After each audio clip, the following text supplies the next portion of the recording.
Hi everybody and welcome to Biloxi Cooks, and this is one of our special programs. It's St. Patrick's Day.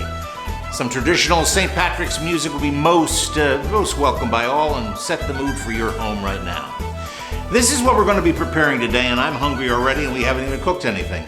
Braised corned beef brisket. Now when most folks prepare for St. Patrick's Day meal, they take a big pot and throw in some corned beef, potatoes, cabbage, and water, and then just boil the heck out of it until dinner time. Now, I hope not to offend our Irish ancestors, but that makes for a pretty dull meal. Instead, we're going to braise our corned beef separately from our potatoes and cabbage, concentrating all that corned beef deliciousness into a dish that'll have everybody claiming to be Irish.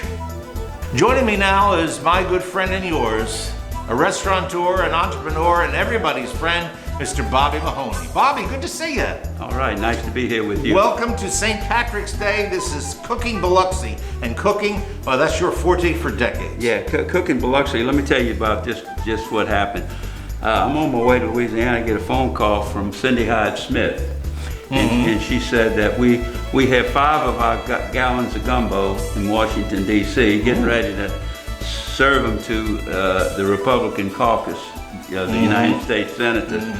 And I said, wow. So she had me tell a story, and I said, my mother fed Mississippi congressional delegation from 79 to 85. We cooked in the Rayburn building, went underground to the Cannon building, and served the congressional staff of the congressmen and the senatorial staff.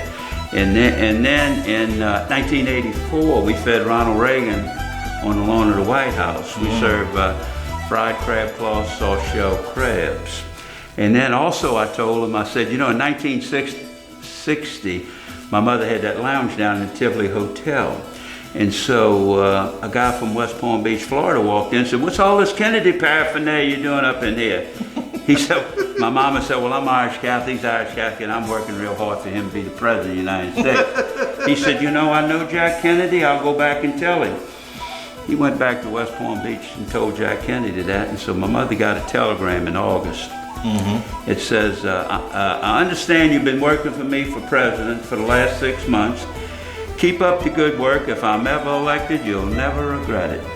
Jack Kennedy. Wow. And I told him, I showed that telegram to Trent Lott's daughter. I said, that's when your daddy was still a Democrat. And so we opened up May the 7th, 1964. Come May the 7th, we'd be there 57 years. And of course, some of the things Mother accomplished in her short life, she died at 61 years old. She had a brain tumor. But like I say, she wouldn't change nothing. She had a hell of a time while she said, she donned an evening dress every night, and she went table to table, and she could talk to you from horse racing to Giacomo Puccini. Whatever. She could go. Some of the things she accomplished in her short life. 1979, she was invited to the lawn of the White House on the occasion of John Paul II. In fact, Jimmy Carter was in. I showed him that invitation. He said, that's about the only bipartisan thing I ever did. So I had him and Rosalind sign that invitation, and it's hanging up in the restaurant. 1982, she was Small Business Person of the Year in the state of Mississippi. And her quote was, she said, "I'd hope to be an inspiration to a lot of young people who do not have the knowledge, but do have the desire." She says sometimes desire can be more important than anything else. So, once again, put something green on, crank up the music, let's get started. It's time to cook on St. Patrick's Day.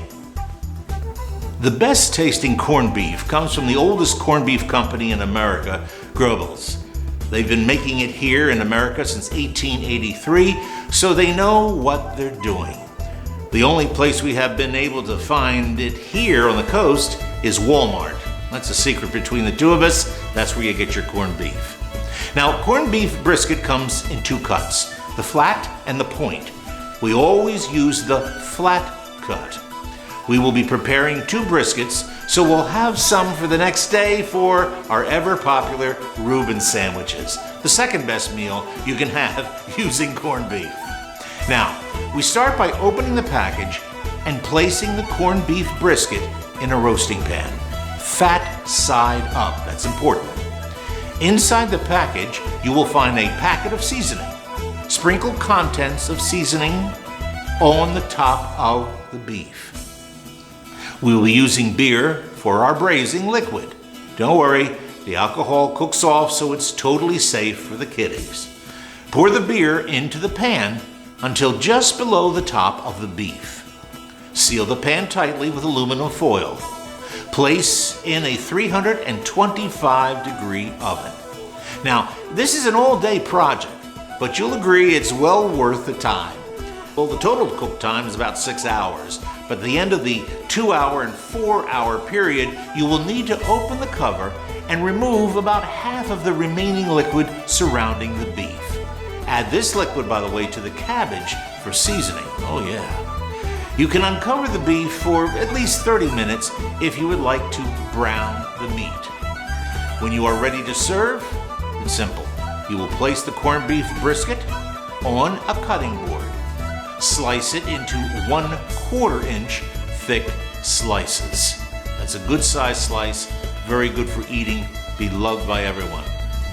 And also, during your last 3 hours of cook time for the beef, that's when you're going to prepare your potatoes and cabbage.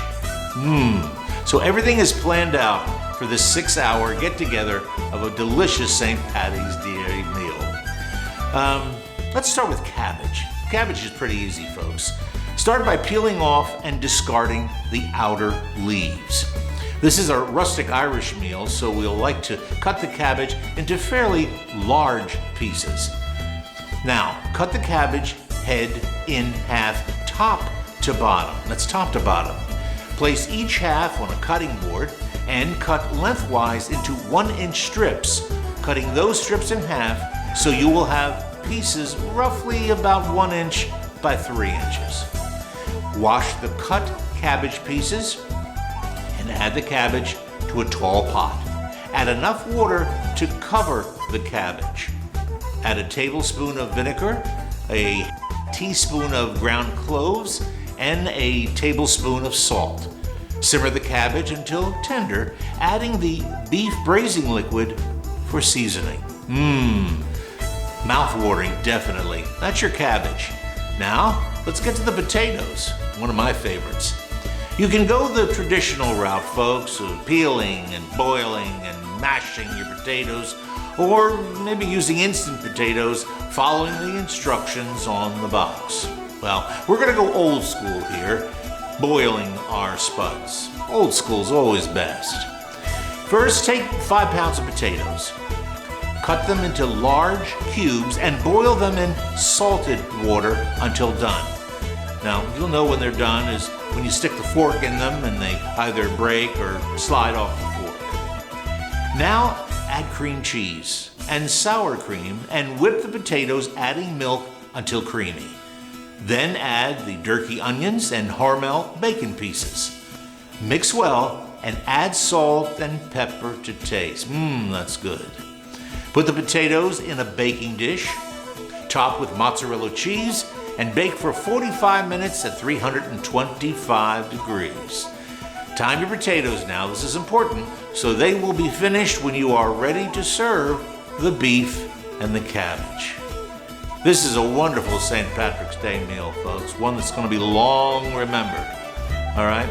Now, unless you'd like to bake some soda bread to go along with your dinner, I think you've got yourself a delicious St. Patty's Day meal, one that's going to be long remembered and well received. So ladies and gentlemen and folks, enjoy. Happy St. Patrick's Day from the city of Biloxi.